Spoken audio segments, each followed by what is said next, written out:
Hello, and welcome to OvaryActive. I'm Dr. Rebecca Dunsmoor-Su. And I'm Dr. Amy Voedisch, and we are your expert guides on the strange and often uncomfortable journey that is perimenopause.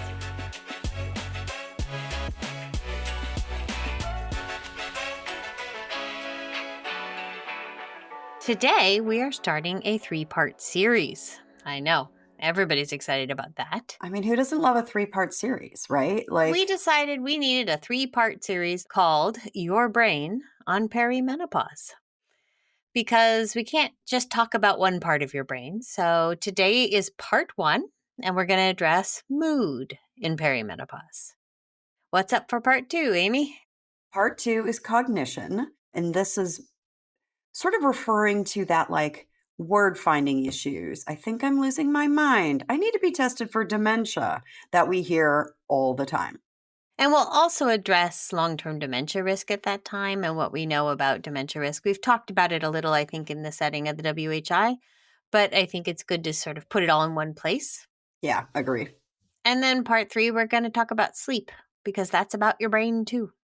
And it impacts your brain more than I think we sometimes give it credit for. Yeah, no, I totally agree. And I'm super excited. Well, I'm always excited about everything. I can't help myself. But I'm actually really excited about this because I find that with these perimenopausal symptoms, sometimes they're subtle and we don't know it's perimenopause. But what is so consistent across the board, and it doesn't have to happen to everybody, but are these 3 brain impacts. So they'll come in and be like, I'm irritable. It's like I have PMS. I'm raging. I can't remember anything. I'm not sleeping, but I'm still having normal periods. This is how perimenopause gets delayed because we often look for that period as our signal that it's happening, but these symptoms can start so much sooner. Yeah, I mean, we talk about perimenopause being up to 10 years before that final menstrual period. Sometimes these symptoms can appear 5-6 years in advance of that. And you may not have noticed some of the other more classic perimenopause symptoms to tell you that that's where you are. Right. And so these patients, I think, like I said, there's a delay in diagnosis and I don't want to say mistreatment because sometimes the treatments are appropriate and they kind of fit for a variety of etiologies or a variety of causes. But sometimes you really have to hone in on the root cause of what's happening in order for patients to feel better. And I can't tell you how frustrated people are when they come in, and the impact of perimenopause on the brain cannot be understated. It's not just your impact on your quality of life, which is super important. Yeah. Super important, super significant, not downplaying that at all. But this is also where we start to see the impact on work function and ability to show up to work on time, and be productive while you're there. There's been really interesting studies looking at the impact of perimenopause and menopause on workplace productivity and loss of revenue from missed days of work. Well, they've also studied something they call presenteeism, where you show up to work, but you're not really there. Right. I don't know what you're talking about. No, never done that myself. I have never phoned it in. Not with my patients. We don't phone it in with our patients. It's our non-patient facing days where we're like, I am digging real deep right now. Yeah. And I think also it's important to mention that, yes, it can impact your productivity, your ability to be functional at work. It also has a significant impact on the family. Oh, yeah. Oh, yeah. Yeah. I had a patient today where we were talking about, these were her main complaints. She didn't have hot flashes. She didn't have night sweats, but she was like, I am like a raging lunatic. And she's like, if my husband could hear the inner dialogue of the things that I want to say to him, she's like, we would be divorced. And she's like, he's a really nice person. Right. He doesn't deserve that inner monologue. She's like, but I just want to throat punch him half the time. I know. So, It can be really hard. And sometimes the inner dialogue doesn't stay inner, especially as we get towards the later stages of perimenopause, and then it can get bad.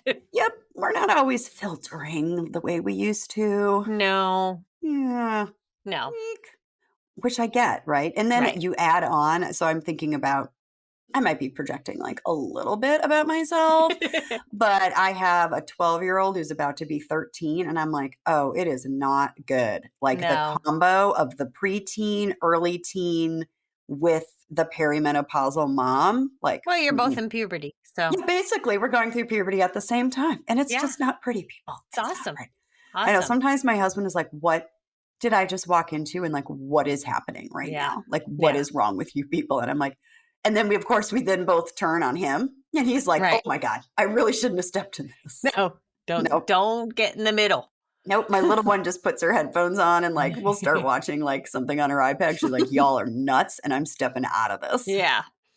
So what we're describing, of course, is some of the mood shifts that happen in perimenopause. And they can include anything from irritability, volatility, depression, anxiety. But sometimes it's a little more subtle. It can be more like, just fatigue, lack of motivation, or it could be really severe, something like panic attacks, which someone may Yeah. never have had before. So it can look almost any way. Patients will come in. I'm like, tell me everything you're experiencing, even if you think it's not related. Right. Because Right. it often is. And they'll Right. just be like, well, this is also where like some of that ADHD stuff can come out as Right. well, right? That inability to focus. That Right. might be a little bit more in our A cognitive talk. cognition session. Yeah. But that's part of the like, I'm grouchy, I'm irritable, Yeah. I'm depressed, I'm anxious. I was doing great on my meds for years. I don't know why this is coming up. Or Right. that like, I just don't want to do anything. Like Yeah. everything just seems hard. Yeah. Like nothing's wrong. I can't pinpoint to anything, but it's just Right. like meh. And it's, fair to say sometimes things are just hard. That Yeah. can be true. And some of these mood changes can be true at the same time. It can be Both can be true. both can be true. And one of the things that I've talked with my patients about is we can't underestimate the impact of this pandemic. Now we're, out of the pandemic or we're in our new normal with the pandemic or whatever. COVID's here to stay, but I think we're all like relatively functioning. Like this is our new normal, right? But that was a very scary time. Right. And I don't think we can underestimate like just the stress of that and how much that can impact people. Now you've led into some, pretty significant, and this is not a political podcast, but a very time of political upheaval, very stressful for some people, for a lot of people. Just these external things. There's like terrible fires, there's, earthquakes. There's just a lot of like apocalyptic like things have been happening. And I think we can't underestimate sort of that external stress and how much that impacts people as well. And then you put perimenopause on top of it and you're like, I have zero coping. Like I'm at a goose egg, people. That's very true. That's very true. If you look at all women, so all comers, so I'm going to bring some facts in because facts to me speak. It's just my brain. My brain likes a number, loves a number. We love a good number. So if you take all comers, about 15 to 20% of women will have new onset major depression during the midlife or menopausal transition. But if you have a past history of depression, your risk is 2 to 4 times higher. Wow. Yeah. Which is important. You may have had depression postpartum. That's indicative of a depression that may be hormonally sensitive. Right. Yeah. You may have had depression when you were a teenager. Again, hormonally active time. Yep. Why would we suspect that this won't come back when you're having hormonal shifts again? Recognizing that it is not a fault, you haven't done something wrong, your brain chemistry is changing. And we'll get to that a little later in this podcast. And we can help with that. And with the brain chemistry, I mean, you have to think about, I think that helps people to explain. We're going to talk about that a little bit, but I think it really helps to explain it because then patients are like, oh, I'm not crazy. This is really happening, and like you don't have control over it. It's not a control issue. It's not a self-control issue. No. Not like if I just did some more deep breathing, I wouldn't want to like, chuck this pen at my husband. All of these brain changes are happening in the setting of other changes happening. So, for example, we know that vasomotor symptoms or hot flashes, they elevate your risk of depression because of your sleep disturbance. So we're breaking out cognitive and mood and sleep, but they're all interrelated. Everything goes together to cause how you are feeling day in and day out. I think some of the interesting data too is looking at patients who have a history of bipolar and schizophrenia that might be really well controlled, but then perimenopause hits, and we've talked about those fluctuating estrogen levels and how that's the main motivator for a lot of our perimenopausal symptoms. I mean, in those poor folks, it's like they were cooking with gas for a long time. And now it's like, wow, the wheels are off the bus on this right now. Like, I need to try to get this back in control. And it might not be that the answer is changing their psychiatric medication, but the answer might be addressing their hormonal issues that are happening, at baseline. And that's really important. I want to bring up some really serious facts for a minute, because I think one thing we haven't mentioned but is really important is that this is probably one of the riskiest times in a woman's life for suicide.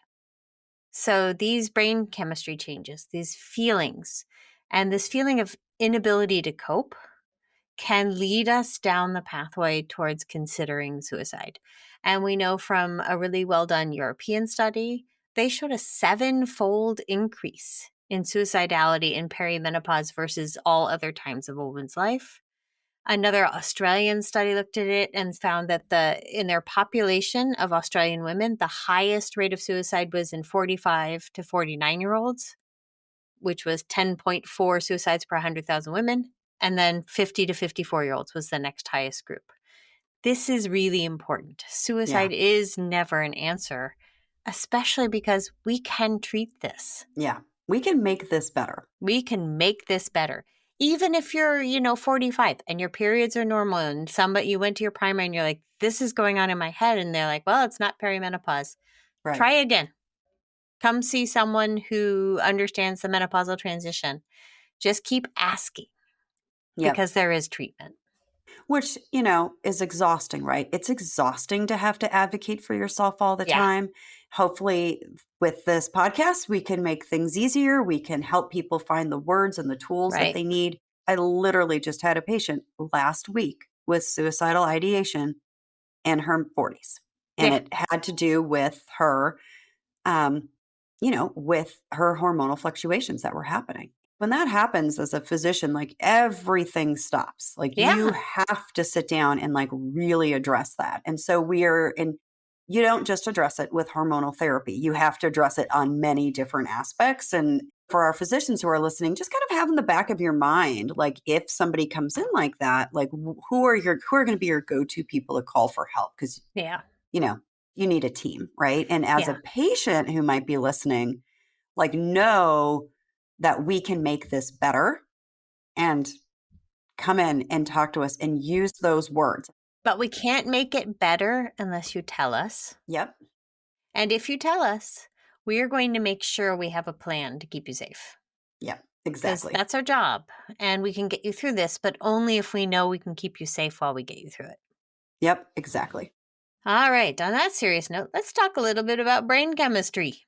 So fun. So fun. Well, neither of us is really neuroscientists. No, so you're going to get the abridged version of brain chemistry from us.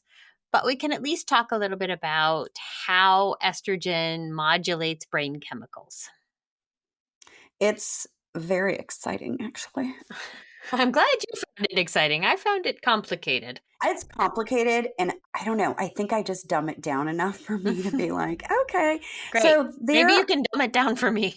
Okay, I'm going to dumb it down, and then you can be like, girl, no, you got to make this more complex. No, that is way too dumbed down. So yes, there are these neurotransmitters. So what are neurotransmitters? Neurotransmitters are chemicals that are in our brain, and they help with all the like gajillion neurons that are in our brain and how they communicate with each other. And it's actually kind of a really cool system with how neurons communicate. But two of them that they use, one is called serotonin, and one of them is called norepinephrine. Sometimes it's called norepinephrine, and sometimes it's called noradrenaline. And I'm like, that's British. That's very British. Yeah. But since we are not in Downton Abbey, we will be talking about norepinephrine. So both of these neurotransmitters are involved with how we regulate our mood and how we feel about ourselves. When those neurons or neurotransmitters, when the levels go down and the levels aren't available, that starts to impact how our brain is able to communicate with each other because it uses these different neurotransmitters to communicate messaging. With estrogen, when we have estrogen present, so we've talked about how there's like a gajillion estrogen receptors in our brain. And why do we have them there? Because it kind of helps our neurons in our brain communicate. And so estrogen facilitates having serotonin around and facilitates having norepinephrine around. So it basically helps in the synthesis of those molecules so that we have more of them in our brain. Our brain can communicate with itself more efficiently. When estrogen levels go down or kind of fluctuate all over the place, it really messes up how those two different neurotransmitters are made. Right. And then the levels get impacted and our brain doesn't function the way that it does. So the biochemistry of our brain changes because of these fluctuating estrogen levels. Right. So that's my like dumbed down version. That's actually a great version. That helped me. The best way for our audience to think about it is a lot of people have heard of the antidepressants that we often used are called selective serotonin reuptake inhibitors. And basically they work by preventing you from taking these neurotransmitters back into the cell and breaking them down so that they're just more in between your neurons. Well, you can imagine if estrogen is sort of generating more serotonin and it goes away, then it's basically something that's working in that exact same system. Yeah. So it makes sense that depression might be an outcome from losing some of your serotonin or norepinephrine in that system. So you've got your SSRIs and then there's the SNRIs, which are the selective norepinephrine reuptake inhibitors.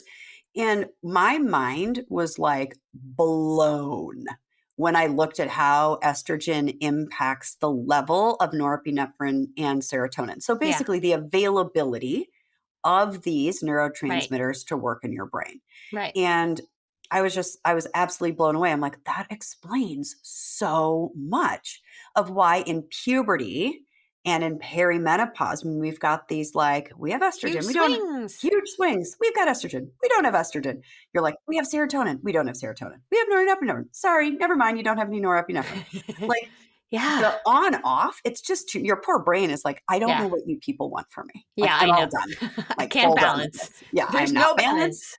I think we need to bring into the fact that progesterone's also doing huge swings, right? And progesterone is also active in the brain, progesterone receptors everywhere. Yes, exactly. It's involved in more of the calming pathways. So progesterone tends to be involved in the GABA pathway, which is, I'm not even going to try. I'm sorry, GABA. GABAergic.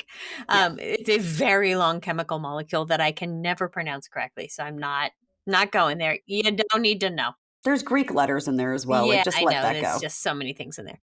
And it's also involved with dopamine in the brain. And we all know about dopamine. That's the reward chemical for our brains. It's like makes us happy and soothed. And it's what we get when we, play Tetris and it clicks in our hand. It gives us a little surge of dopamine. It's what some people get from drug use, which is why it can be so addictive. Progesterone's also going up and down, and that system is changing rapidly. I think it's really important to recognize, however, that different people react differently to progesterone in terms of the system. Because you and I have both seen people for whom huge surge of progesterone actually has the opposite effect of what we would expect. Right. So for some reason, there are some people out there where a huge surge of progesterone is actually very destabilizing rather than calming. And we don't really know why. The assumption would be their progesterone receptors are different in their brain. And so they're getting what we call a paradoxical or opposite effect. We know other medications can give us what we call the paradoxical effect. For example, many of you who've had children will know this one. You give them Benadryl so they'll sleep on a plane. It turns out your kid's the paradoxical one, so they're bouncing off the ceiling all night long. I mean, for the love of God. I know. Seriously. No. Like, unfair. So there are things we still don't understand, but we do know that every time your hormones change, so do your brain chemicals. So you may find, back to the progesterone one, I do have, most patients do great on it. Yeah. It helps them sleep. They feel better. They're like, everything is great. But there are those when it doesn't work, it does not work. And they can have suicidal ideation, massive depression, irritability, like huge mood swings. like massive. And so it gets a little tricky for those patients because you're like, okay, if you still have a uterus and you want to be on estrogen, what are we going to What are we going to do? do? And so it can get a little bit tricky. And that's where the art of medicine comes in. And that's where you really need a hormone expert to help you figure that out. I've had several of those patients. Every single one of them, we have done something different. Yeah. Because they're different people. You try different things and you're like, that is not working. But it worked for Sally, but it's not working for Mary. So you just have to try different things. The effect is most pronounced with natural progesterone or micronized progesterone. Sometimes some of the other progestins are fine in these patients and sometimes not. We really don't have anything we can test to predict that. Yeah, that's the hard part. I look for this type of reaction in someone who's had very severe PMS or PMDD, so that's premenstrual dysphoric disorder, because that's often related to the progesterone shifts. Right.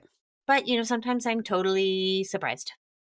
And you're like, wouldn't have picked that. Yeah. Yeah.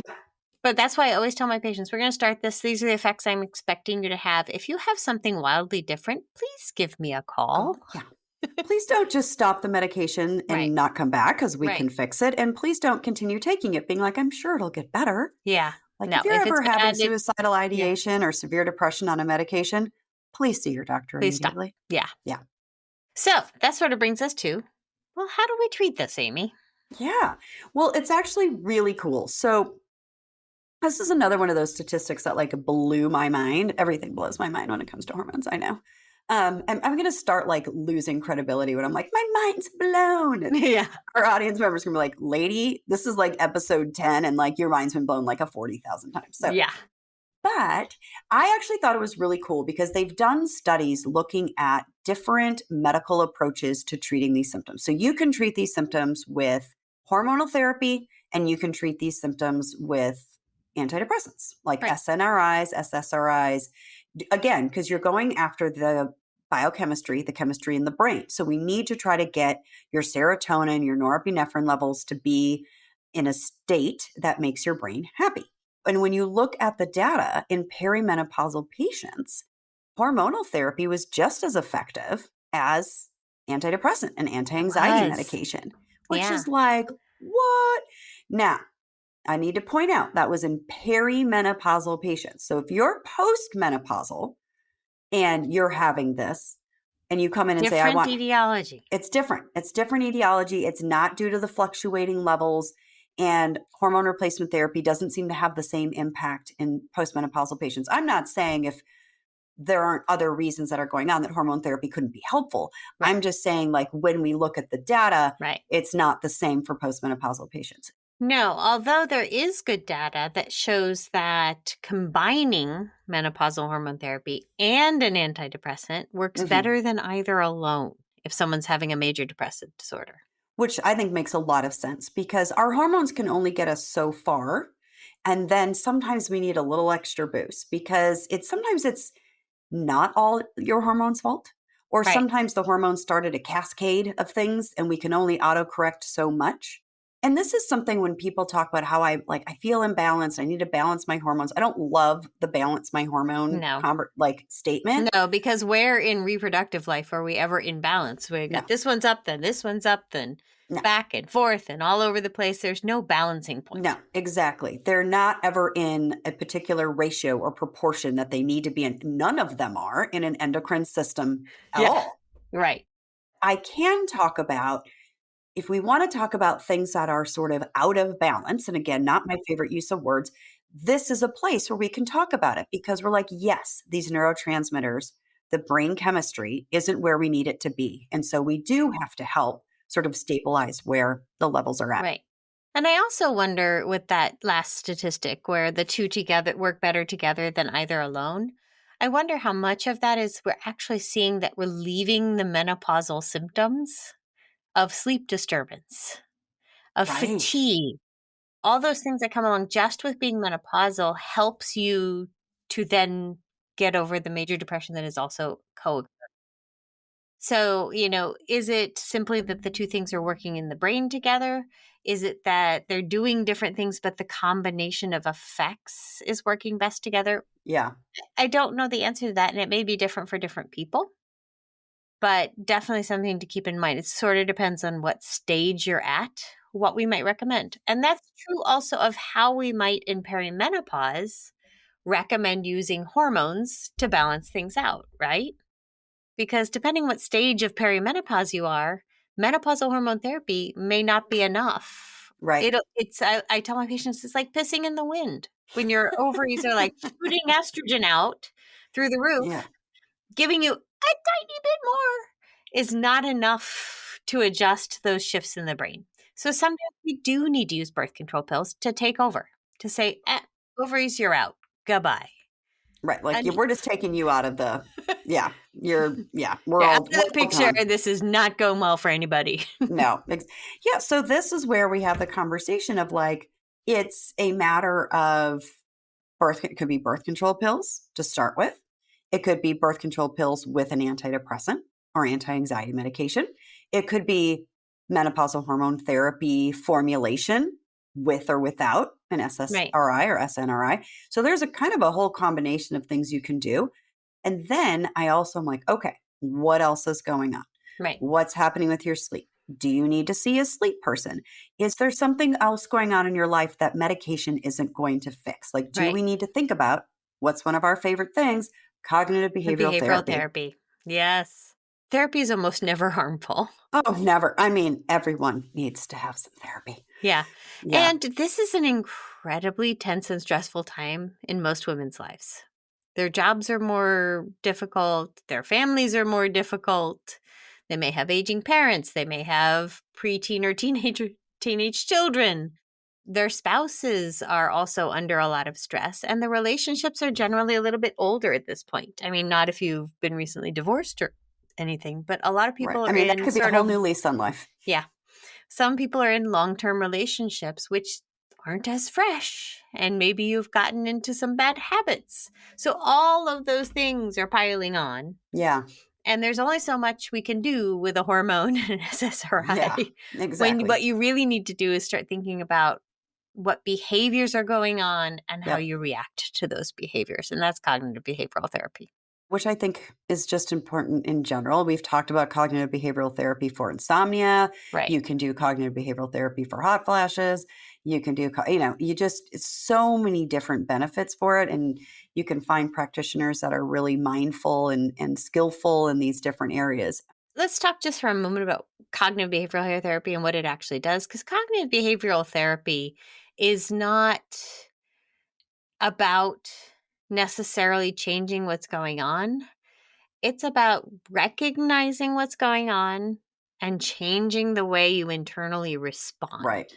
Because some things you just can't change. I've had patients say to me, it does no good to go to therapy. You know, my mother is dying of dementia and my kids are assholes and I'm not going to change any of that. I'm like, you're right. You're not. Nope. You cannot change those things, but you can change how you react to them. And that makes a huge difference in your brain. Absolutely. I mean, that is sort of the cornerstone of therapy, where you're not trying to, you may go because there's a particular problem you're trying to solve, but it's really about you can't change the external world. Mm-mm. I can't control what's happening. I can only control how I react to it, which is what I'm really channeling right now with world events. Yes. Yeah. The other thing to think about during this time, and I think it's critical, this sounds flip, but you need to focus on you. You need to find some way to reduce your stress. And for everybody, that's different. I know for me, my two stress reducing things that I do are Pilates and walking. I find both of these very meditative. Stole my ideas. I'm sorry. What do you do, Amy, other than Pilates and walking? That's it. No, but Pilates and walking, right? It's huge. Right. We talk about the benefit of Pilates with the core strengthening. strength. Yeah. My trainer says this hilarious thing where he's like, motion is lotion. Yeah. You've got to keep the joints moving or they're just like, I'm all done, right? So Pilates is huge. And walking. Do you like walking solo? Do you like walking with friends? Do you like walking listening to, I don't know, OvaryActive? All of the above. It sort of depends on my mood that day. Some days I walk with my partner and our animals, and that's a great source of stress relief. And Yeah. sometimes I am walking to escape my partner or my animals. And it's better if I walk alone. Right. We're good here, people. Thanks. Yeah. And sometimes I want to walk with a friend who I haven't seen in a while. And that's a Yeah. stress release of its own. The other thing I find incredibly relieving, but don't do nearly enough, is a massage. And for Oh, me, yeah. that's just like the ultimate in stress release. Well, you're like a massive multitasker. I don't know for our listeners out there. Dr. Dunsmoor-Su does many things and wears many hats, both at home, but a lot in the Yeah, we both workplace. do. So don't put it all on me, friend. Well, I'm just, I'm focused on you. And so she's just wears like 1,000 different hats. And so, I mean, I'll text Rebecca. If I don't get a response back in like 43 seconds, I'm like, oh my God, is she okay? Because she's just like on it. Like she's so on top of it. She's so productive. She like gets through her emails. She responds to her text. Like she's just, Rebecca fires on every cylinder imaginable at all times, which is like, I don't know. I just basically look like a, Actually, I don't. That's just the Rebecca you see. That's the Rebecca I see. There are times of my day where I sit my ass down on the couch and watch stupid TV because my brain just needs a break. I love that. I love stupid TV. So that's why massages are so great, right? Because you have to disconnect. You're not answering emails. You're not you're not doing text messages. Nope. Maybe you are thinking in your brain about the paper you need to write or the protocol you're going to write, or maybe you're not, right? Right.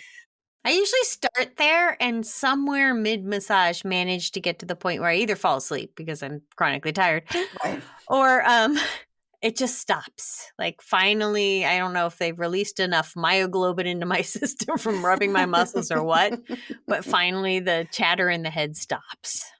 I know. It's so good. I mean, I love those three things like massages, walks, and Pilates. I mean, those For are some amazing. people, it's yoga Yep. or mindfulness practice or meditation. For others, that doesn't work. Personally, meditation has never been something that's in my skill set. No. Meditation for me is either a nap or a grocery list. And it's just me and the way my brain works. And I've tried over time. And I'm sure if I tried hard enough, I could get good at it. But I'd much rather go take a walk. I think that works. My sister-in-law is actually she can do incredible mindfulness. She's actually gone on and meditation and she's gone on like silent retreats. Oh, I'm like, I don't even understand the concept. Clearly, we're on a podcast. No, the two of us never stop talking. No, we that don't. would be, I mean, what would be really funny? We should go on a silent retreat together and try for 3 days to not talk to each other. That would be hilarious. We could bring someone along to film it and watch like the stress build in both of us. Oh, we're like, let me tell you something though. So yeah, I don't think if we want to do like a really good reality television show, it's that would be hilarious. Oh God. So to Molly, my fabulous sister-in-law, like hats off to you, my friend. Like that's incredible. So everybody, it looks different. So you just want to find what it is that works for you, but you have to prioritize yourself and you have to, because you've got kids pulling at you and partners pulling at you and jobs pulling at you and parents pulling at you. This is the time to be like, no is a complete sentence. I'm not doing that. And this is the time for me. Right. 3 hours a week. Let's all make a commitment. Find 3 hours in the next week. Total. Over the whole week. You can break it up into 10-minute slots. You can do an hour at a time. I don't care. Find 3 hours. There have to be 3 hours when you're not asleep. Right. Where you can say to whatever things are in your life, look, I need to step away. I need to do something for me. You'd be shocked how many of those time periods probably exist where you're just filling them with the grocery shopping or the laundry or the things that you need to get done. So just prioritize. And if you can't start with 3 hours, start with 1 hour. Yeah. Give us 1 hour next week where you focus on you. I know. Because it makes a world of difference. Listen, and if it's watching Real Housewives of wherever, like you do you. No one's judging. No one is judging. I know. Yeah. I love a good trashy television. The one thing I would say it shouldn't be is like scrolling social media. Yes. Agreed. That's not relaxing. It's the opposite of relaxing. Both for your eyes because of the blue light, but also just everything that's going on. Just walk away from it. No, it revs people up too much. You get different things you get revved up about, and that's not going to work. So, right.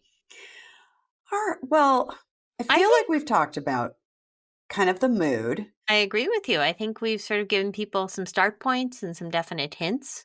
And I just want to end with, if at any point in your brain intrusive thoughts are entering that say, maybe I'd be better off dead. Maybe my family would be better off without me. Maybe this is not the right place, for me to be. Those thoughts need to be spoken out loud to somebody Mm-hmm. who loves you, and they need to be spoken out loud to a physician or a nurse practitioner. And you need help with those because we can make those thoughts go away. Yeah. And this is really critical. This does not need to happen.